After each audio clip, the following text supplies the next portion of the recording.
Good morning and welcome. Thanks for joining us for House Calls, Real Docs, Real Talks.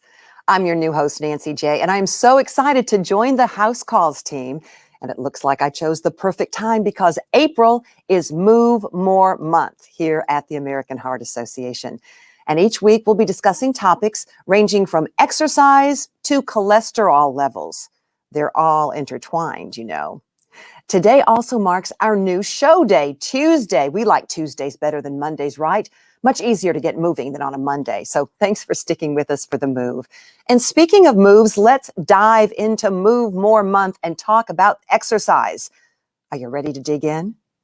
Let's go over how to participate in the show. First, remember to hit the share button to let your friends and family know you're watching. We want them to move more with us. Also throughout the show, we're going to ask you to get involved by answering a few viewer questions. To respond, all you have to do is text AHA Live to 22333. We won't ask for your name or any personal information. And if you don't want to text, you can participate by simply dropping your answer in the comments section. Let's get started. So this is so much fun. With me this morning is Dr. Felipe Lobello, Associate Professor of Global Health at Emory University and Director of Epidemiology, Kaiser Permanente, Georgia. Welcome, Dr. Lobello. Thanks, Nancy. It's a pleasure to join you today. Okay, are you ready to start moving with us? Absolutely. Okay, well, let's get to a viewer response question to kick things off. So here goes. Which statement best describes your exercise routine? A, I regularly exercise as part of my daily routine. B, I exercise 3 times per week. C, I exercise when I can, if I can. D, I don't like to exercise. Okay, Dr. Lobello, are you one of these A, B, C, or Ds? I try to be an A, but sometimes it's hard to exercise every day. So, I make sure that at least I do moderate exercise 3 times per week in order to, get my blood flowing. But also it's important for my mental health as well to manage stress. Okay, well, look, it looks like that the majority of our viewers right now are exercising 3 times per week, but exercising when they can, if they can. I think that has a lot to do with it. If you can just, look, a third of our viewers, they regularly exercise as part of their daily routine. Oops, maybe they've changed their minds. So what do you think? What do you think about these responses? Yeah, we know that obviously time is a barrier, but I'd like to sort of make sure that people understand that you don't necessarily need to put on your sneakers, put on your, sweatshirt and go for a run. Every movement, walking your dog, walking for pleasure, doing housework, yard work, that counts as exercise as well. So if you, include activities that are daily activities or, even, activities that we do for work, that also counts as exercise and it improves your health. So it's important to try to, build those activities during our work days. So what about, would it possibly help just maybe getting up and putting another DVD into the DVD player? Is that movement? Sure. Any activity that will get your, major muscles moving, your heart rate a little bit up, that it causes you to breathe a little bit harder, is going to generate some effects in the body that are going to, in the long term, improve your circulation, improve your metabolism, help you lose weight or maintain weight. There's so many positive benefits of movement and exercise. And that's why we always encourage you to do as much as you can every day. Okay, so let's move on to health in the headlines.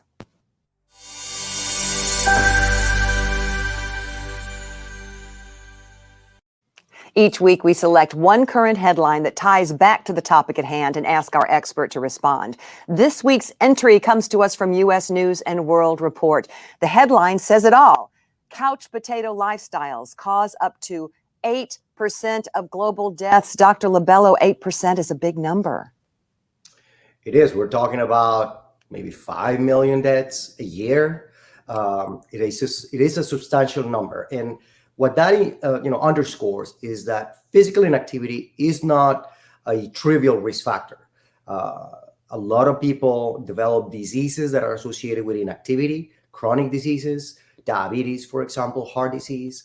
And a lot of people suffer the consequences of inactivity in terms of complications. It's not just about that. It's about quality of life. It's about, living a healthy, long life, and also trying to avoid, these major diseases that kill a lot of individuals in the 21st century. So it's not a trivial risk factor. And that's why, the CDC, the World Health Organization, the American Heart Association, try to always underscore the importance of exercise and movement, physical activity throughout the day to try to avoid all these complications. Okay, well, let's get into our main segment with live viewer questions in You Ask, We Answer.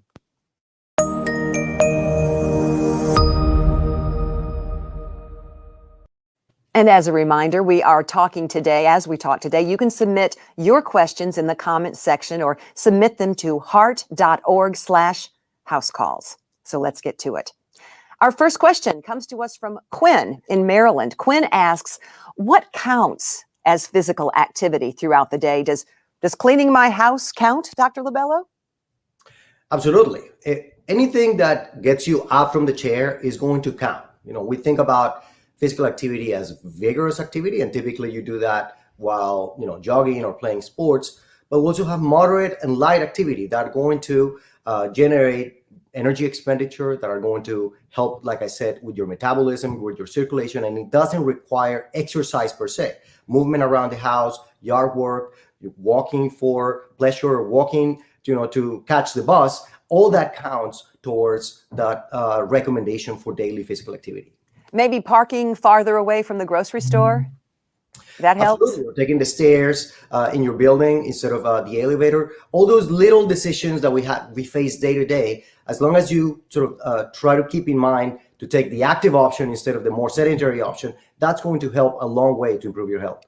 Okay. Hannah from Duluth, Minnesota asks, is it okay to work out each day but then stay seated while working for the rest of the day?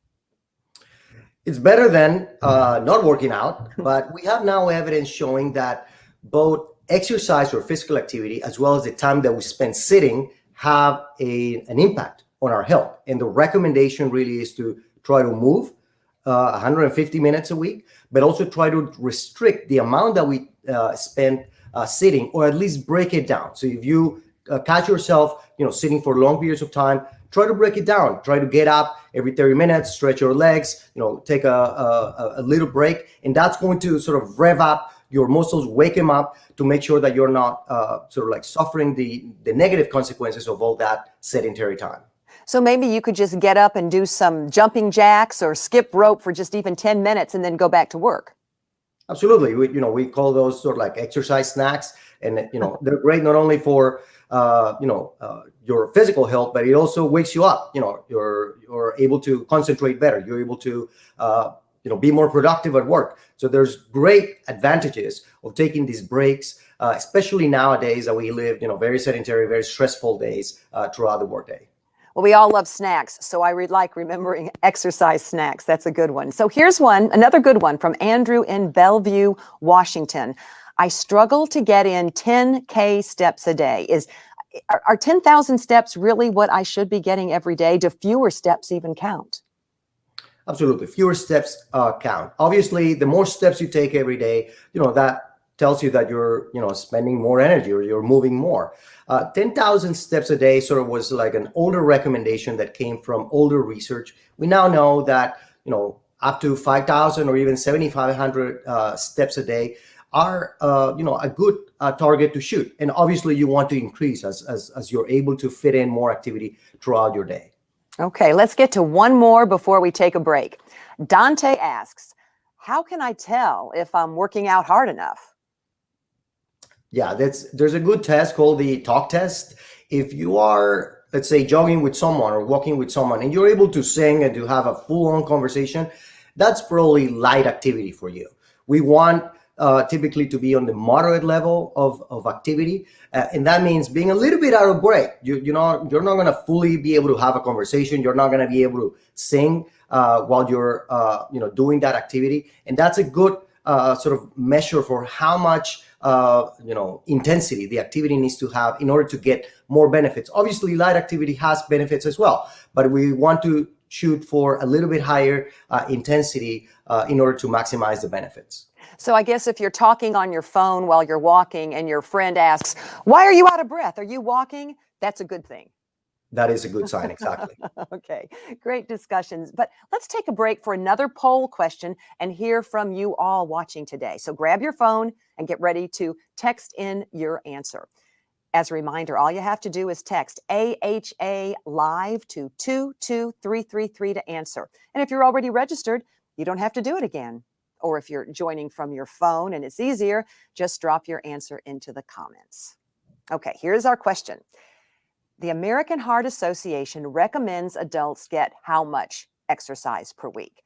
200 minutes per week, 150 minutes per week, 60 minutes per week, none of the above. Now, while we give you a chance to send in your responses, let's take this opportunity to practice what we preach. Take a look at this video. Binge break number 1 coming right up. And it's exactly like it sounds. It's a break from binging, sitting, lounging, relaxing, not exercising. Ditch the popcorn, your phone, the blanket, and get on up. It's time for the warm-up sofa stretch. Let's get moving. Yes. And just so you know, the next time you see me, which may or may not be soon, we're totally breaking a sweat. Aha, so breaking a sweat is important. And I think you mentioned how many minutes per week earlier, just a little while ago. I guess we have a lot of people who are listening to you, Dr. Lobello, so that's good. So it looks like everyone knows 150 minutes per week would be the best, correct? Yeah, that is the minimal recommendation. It's important to sort of keep in mind that word. We want you to strive to do more as much as you can. The minimum that we recommend to sort of maximize or generate health benefits, 150 minutes of moderate activity per week, but up to 300 minutes of activity per week may be needed. For example, if you're really focused on losing weight or trying to maintain your weight. So it really depends on what your objective is, but 150 minutes is a good initial target. So 150 minutes per week, that's what, 2.5 hours. So we could really just do 30 minutes a day, 20 minutes every day of the week even, right? Correct. Every little bit counts. We like to say, try to keep it to at least about 10 minutes, but really every minute counts. If you want to sort of like build a regular schedule, you can do 30 minutes 5 times a week, or you can do, these 10-minute exercise snacks 3 times per day, and that's going to get you pretty close to 150. But what sounds good is if you do 75 minutes per week of vigorous aerobic activity, you don't have to do any more. It's like get over it. We talked about the intensity, and the intensity really matters. So if you're one of those people like me that like to, for example, play sports, and you go out and play tennis or play basketball, that typically is more vigorous activity. So you don't necessarily need to, accrue 150 minutes a week. We strive for 75 minutes of vigorous intensity. Typically, for most of us, it's going to be a combination. Maybe we walk the dog today for 20 minutes. On Saturday, we play a basketball game. And then another day, we do some activity. So it's a combination of both in order to try to generate those health benefits. Let's get back to more viewer questions on how to stay active and move more. Okay, so here's one from Lucy in Big Sky Country. How does sitting impact my health, both physical and mental? Dr. Lobello? Yeah, so we talked about this prolonged sedentary time, and what that does is that essentially your metabolism and a large part of your metabolism actually happens in your muscles goes to sleep. So a lot of this enzymes and a lot of this metabolic activity just really goes down, and that what's going to happen is that your blood glucose is going to start increasing, your blood pressure is going to start increasing, and as you know, all those are risk factors for heart disease, for heart attacks, for strokes. So if we do that a lot every day, we spend 8-10 hours sitting, obviously that's going to chip away to our adequate metabolic activity, and is going to generate over the long term those negative health consequences. So that's why we want to try to break it down. And the antidote, on the other hand, is to try to get your heart rate up so that all these metabolic benefits of exercise, of movement, also accrue in your health. Okay, and here's another one. Michelle from Paris, Texas wonders, what is the difference between moderate and vigorous physical activity? I mean, we've kind of talked about getting the heart rate up, but can you get your heart rate up just doing moderate activity, and what would that be? Absolutely. No, if you used to track your heart rate as a marker of intensity, which is a great way to do it, and we now have watches or heart rate straps, or you can just do it measuring in your hand.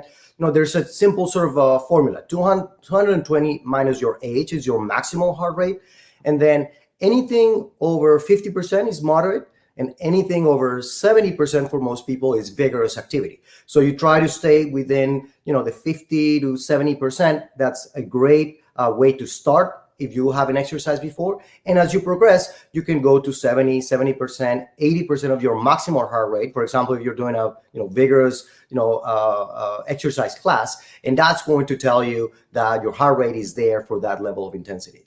So do you recommend getting straps and watches and things that can actually test those things for you? It helps for some people to see objective data, to have that feedback that, they did it for X amount of minutes and at an X intensity level. You don't need it. You can, measure your heart rate yourself and, get to that number. But if it helps you have a target and have a visual cue, those devices are also great options. If I sweat, I figure I've got my heart beat up, right? That's a good way to test it.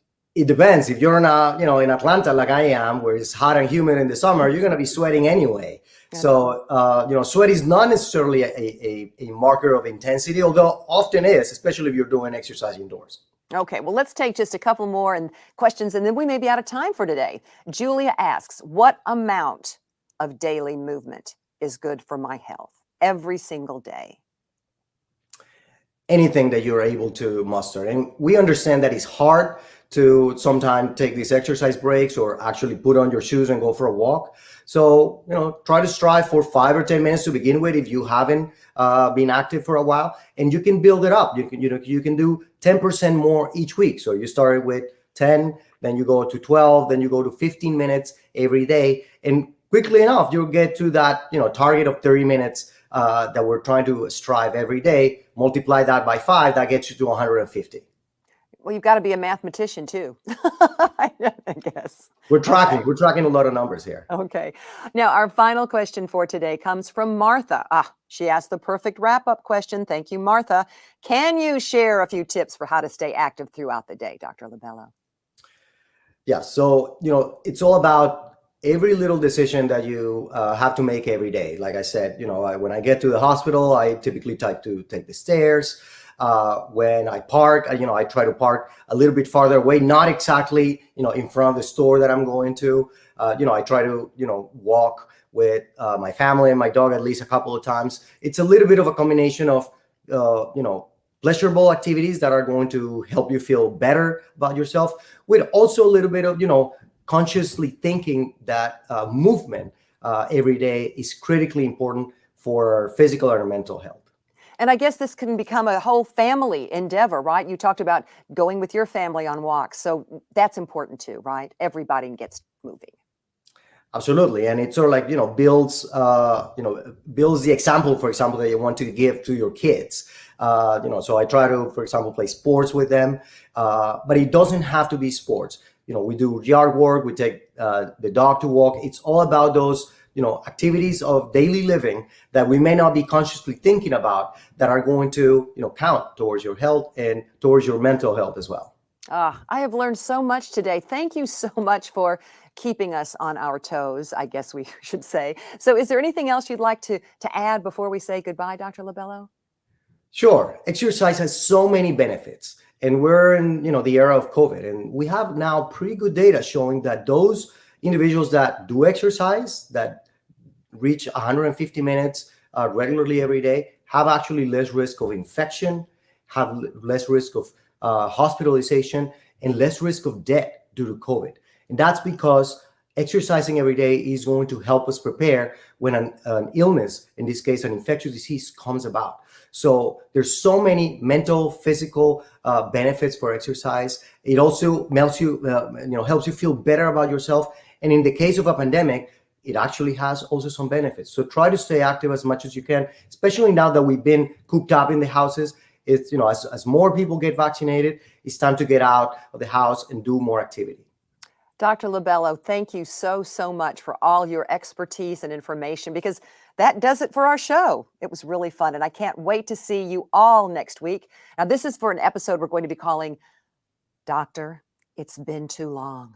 We'll discuss how to get back in the next groove of office visits now that COVID restrictions are lifting. So please join us then. Also, please tune in for our newest show called At the Heart of It with Nancy Brown. Nancy shares insights from remarkable people who are working to shape a better world. Watch this. On the next, At the Heart of It with Nancy Brown, Chief Health and Medical Correspondent for ABC News, Dr. Jen Ashton joins CEO Nancy Brown for a life-changing conversation. Well, when will we be back to normal? You don't live life in reverse, right? Hear her advice on adjusting to our new normal. Plus, find out how she encouraged thousands after the death of her ex-husband. See a side of Dr. Ashton you may not have known before. Next, At the Heart of It. I'll be watching. And as always, you can find any of our previous shows at heart.org/housecalls. Thank you again. And the next time you reach for a snack, make it an exercise snack and get moving. See you. Wait. Put down your phone. This is just a little cool down stretch. Fine. You can use it like this. But before I go, I just wanted to say you're awesome. Believe it or not, you're about 90 seconds more active than you were before, and your heart totally noticed. Yeah, the workouts are done, but you don't have to be. Visit heart.org/make moves to learn more about how you and your heart can keep moving.